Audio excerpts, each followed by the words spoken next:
Parfois, nous avons le sentiment que notre vie est toujours un processus de construction. Et non. Parfois nous pensons que nous ne faisons que l'ajout. Il y a aussi des soustractions dans les pertes que j'ai rencontrées pour que je sois qui je suis. Je le crois vraiment. Je continue de penser à vous aussi, que quotidiennement fait face à des pertes avec une tentation de penser que ces pertes ne sont que négatives, qu'elles ne condensent pas les possibilités. Oui, combien de fois dans ma vie je pouvais parce que j'ai perdu. Et au moment où nous perdons, nous n'avons pas la clarté que ça peut être un gain.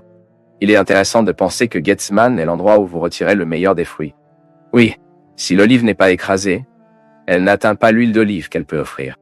Il est nécessaire que le mouvement de cette grande pierre commence à partir du petit fruit qu'il est le meilleur. Pas étonnant que Jésus soit allé souffrir à cet endroit, non? Et pas étonnant que cette construction littéraire nous met face à des moments plus difficiles dans la vie de Jésus. Il est sur le point d'être tué, sur le point de faire face à toute la souffrance de l'après-midi, que vendredi que pour nous, dans la semaine sainte, est également un moment spécial pour notre reflet. Mais Jésus est sur le point de vivre son calvaire, et il le sait. Lorsque vous aimez, lorsque vous choisissez d'aimer, lorsque vous choisissez d'avoir un enfant, même lorsque vous choisissez d'avoir un chiot à l'intérieur, vous choisissez d'aimer cette créature, vous avez commencé un processus de souffrance. Pourquoi souffrant amour? Il génère l'insécurité, la peur de perdre, la paix pour le reste de sa vie. Mettez un enfant dans le monde et vous perdez la paix pour le reste de votre vie. Ah, prêtre, quelle vue pessimiste. Non, ce n'est pas le cas. C'est du réalisme. Vous vivez plus heureux quand vous l'aimez, mais vous devenez beaucoup plus désavantagé parce que vous l'aimez. Mais ces troubles sont bons, ils nous motivent, ils nous déclenchent, ils nous rendent plus vivants, ils apportent la vivacité à nos jours. C'est bon d'aimer, mais à partir du moment où vous aimez, vous souffrez, parce que vous êtes une créature. Parce que mon peuple, nous avons tous besoin de passer, je ne sais pas, peut-être quotidiennement, non? Mais tout au long de notre semaine, combien de Gethsemane devons-nous passer? Et si vous pensez, bien sûr, plus petit Gethsemane, d'autres pas si grands, mais pas si petits, vous regardez tout ce qui était le calvaire dans votre vie et vous découvrirez à quel point ces calvaires étaient importants pour la purification de votre essence. Il appelle des amis pour être avec lui et même ses amis ne peuvent pas participer à sa souffrance. Comprenez-vous très bien ce que cela signifie? Parce que si au moment de vos souffrances, vous n'aimez pas être seul, il est bon que vous ayez quelqu'un que vous aimez à côté, cela aide à vivre la presse de la souffrance. Mais ses amis n'ont pas pu offrir à Jésus ce qu'il attendait d'eux, compagnie, amitié, un homme sympathique, comme nous aimons dire, et il a dû faire face à tout seul. Mais il a été confronté à une grande dignité et a fait face à nous enseigner. Ce n'est qu'avec ce passage que nous devons prendre de notre tête le prétexte que l'autre sera tout pour nous. Non, et Jésus n'avait pas non plus d'amis comme ça. Les autres seront conformes à leurs possibilités, mais je dois être avec toutes mes possibilités. Ce sont mes possibilités qui définiront combien cette souffrance me fera grandir ou non. Combien cette souffrance me construira. Et me construire, les gars. Commence à construire ceux qui sont à mes côtés, et ceux qui me dépassent après cette douleur me rendent visite. Ensuite, la souffrance sera toujours inhérente à la condition humaine. Jésus a souffert en ce moment précisément parce que son incarnation n'était pas seulement apparente. Il incarnait vraiment, était un vrai homme. Nous en parlons en christologie. Le mystère de l'incarnation n'est pas seulement un théâtre. Non. Il est vraiment devenu un homme. Et étant vraiment l'homme, il ressentait des sentiments humains. Il a souffert de la douleur de voir son ami mourir, a eu soif, a eu faim, de se sentir froid, avait peur de la mort, de ressentir la solitude d'avoir même des amis. Il dormait indifférent de ce qui se passait avec lui. Je le répète, nous n'avons pas à courir après la souffrance. Il viendra. Il est naturel dans nos vies. Nous souffrons précisément parce que nous sommes des créatures, nous sommes limités. Le simple fait que vous aimez aimer et de souffrir, ce n'est pas autre chose. Parce que lorsque nous sommes dans la dynamique de la souffrance, nous n'avons ni temps ni volonté pour le superflu. C'est comme si la souffrance nous jugeait à rechercher ce que nous avons réellement plus précieux. C'est comme si nous étions jugés sur un territoire qui protège ce que nous avons le plus savoureux, le plus précieux. Mais c'est très spécial lorsque nous réalisons que ce soin de Dieu dans nos vies se produit à partir des crises auxquelles nous sommes confrontés. Cela peut sembler un peu contradictoire, non? Dieu m'aime-t-il me permettre des crises? Parce qu'il n'y a pas d'autre moyen de grandir. Tout ce que vous avez affronté dans la vie, ce qui vous était douloureux, vous pouvez être sûr qu'il était très important pour vous d'arriver là où vous êtes arrivé. Et cette main de Dieu qui nous aidera à vivre la dynamique de la foi, elle se manifeste dans nos vies de diverses manières. Un ami qui nous dit « les conseils d'une mère », Une parole de frère et de Dieu nous tient par la main. Cela nous donne une position pour faire face à la pierre de la souffrance.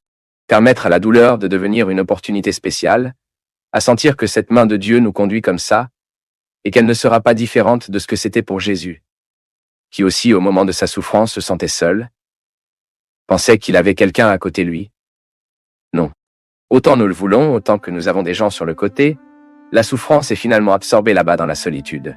Autant je veux partager, j'arrive dans une limite qui ne donne pas plus à diviser.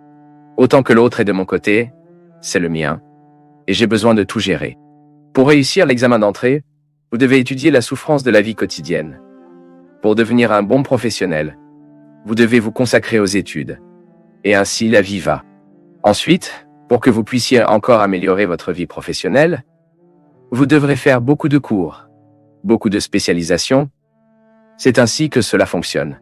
Il est donc impossible de supprimer la croissance du partenariat avec la souffrance. Ce n'est pas que nous sommes masochistes, non. Il suffit de faire face à des problèmes quotidiens, et vous aurez beaucoup de raisons. Des raisons de croire au pouvoir de guérison que la souffrance a dans notre histoire. Je sais que ce n'est pas facile. Si nous le pouvions, nous sautions. Tout comme lorsque nous étions enfants, que vous avez ces jeux où vous avez la possibilité de sauter une phase. Ah, je vais sauter. J'ai le droit de sauter une phase. Je vais sauter. Dans la vie, ce n'est pas le cas. Non, vous ne pouvez pas ignorer la phase. Ce dont nous avons besoin, c'est de vivre une partie de la part, de gérer ces difficultés et de réaliser le pouvoir de guérison qu'ils ont en nous, car cela nous fait également garder la vivacité sur le chemin. Quand j'identifie cette difficulté que je suis confronté, que je traverse, elle a un pouvoir de transformation dans ma vie. Je continue de me regarder, non? Combien d'étapes de ma vie qui étaient lourdes, difficiles, qu'à l'époque je passais, je voulais presque fuir ça. Si je regarde l'histoire que j'ai vécue à ce jour, les pertes étaient fondamentales pour moi d'avoir le courage que j'ai, les convictions qui me façonnent aujourd'hui. Si j'avais perdu moins, peut-être que je n'avais pas autant atteint. Quand je parle pour atteindre, je ne fais pas référence à une vanité de devenir qui je pourrais devenir. Tant de pertes étaient nécessaires pour que je puisse être l'homme que je suis. Parfois, nous ne pouvons pas avoir une bonne vision de la vie, c'est parce que nous nous concentrons uniquement sur ce qui se passe. En regardant tout ce que je devais faire face, par exemple la mort de ma sœur, qui a été une période très difficile pour nous tous à la maison, était particulièrement une lourde jettement dans ma vie, dans mon histoire. Vous vivrez toujours la dynamique de cet enterrement. Les gens ne partent pas tout de suite. Vous vous habituez à cette absence. C'est une terre de terre, par jour. Il n'est pas enterré tout de suite. Celui qui passe par cela le sait. Vous n'avez pas à dire grand-chose, non. C'est une douleur collective, parce que vous, en plus d'avoir toute la dimension personnelle de la douleur, vous devez toujours aider à gérer l'autre côté. Perdre n'est pas facile. Comme l'a dit Miyakoto, non? Le bien-aimé mort ne cesse de mourir. Mais quand vous ouvrez la gamme pour voir les événements, tout ce qui vous entoure en ce moment, votre vision s'améliore.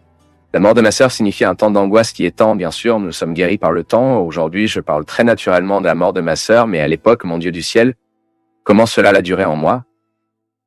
Comment cela souffrait-il en moi? Mais en même temps, quand vous regardez tout cela un peu plus tard, vous trouverez que les événements, aussi douloureux qu'ils soient, ils apportent une grande charge d'enseignement, d'apprentissage. Bien sûr, nous ne voulons à personne. Bien sûr, il est beaucoup mieux pour nous de grandir, même sans ces cruelles dettes semaines. Bien sûr, nous ne voulons pas la mort de nos enfants afin que nous puissions grandir, non. Mais le fait est que lorsque la souffrance frappe à notre porte, ce que nous devons faire le plus, c'est de regarder cette souffrance de près, de ne pas le détourner et de faire attention à ce qu'il a l'intention de nous dire, afin qu'il ne soit pas en vain, pour que nos pertes ne soient pas vaines, de sorte que nos souffrances ne sont pas vaines, de sorte que nos difficultés ne sont pas vaines. C'est une question de maturité, mon peuple. C'est une question de maturité. Je peux regarder ce qui est douloureux dans ma vie et le mettre en faveur de ma croissance, ma maturité personnelle. Dieu nous protège parfois quand il nous dit non, j'aime dire. C'est ça, mon peuple. Nos douleurs doivent être partagées. Notre angoisse, nos angoisses, parce que plus nous en parlons, surtout ici, dans cet espace si sacré pour moi, je n'ai aucun moyen de contrôler ce que vous ferez de ce que je dis. Mais je suis conscient qu'il est important pour moi de dire. Parce que lorsque nous disons, en quelque sorte, nous commençons à nous organiser en nous, ce qui est désorganisé. C'est une façon de vous engager dans ce qui se passe. Oui, car après avoir gagné cette douleur, une fois que vous avez gagné cette souffrance, Vous allez sur la route avec une disposition que vous n'aviez pas auparavant.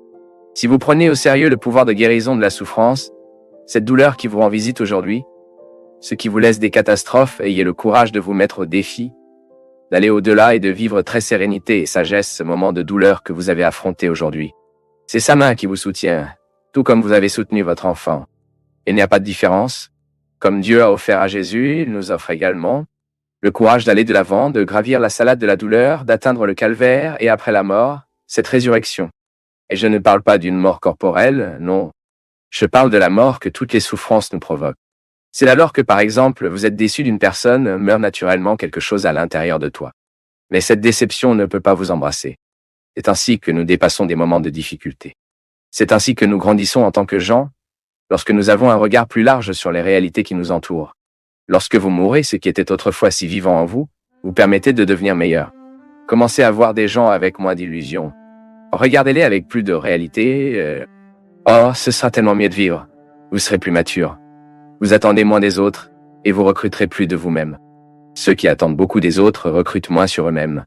Ceux qui recrutent moins d'eux-mêmes perdent l'occasion de grandir.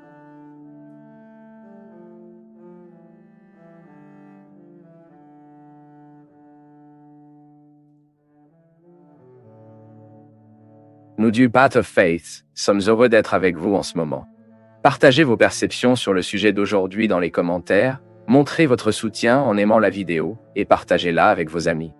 Abonnez-vous à la chaîne pour rester connecté avec nous et ne pas manquer nos nouvelles vidéos.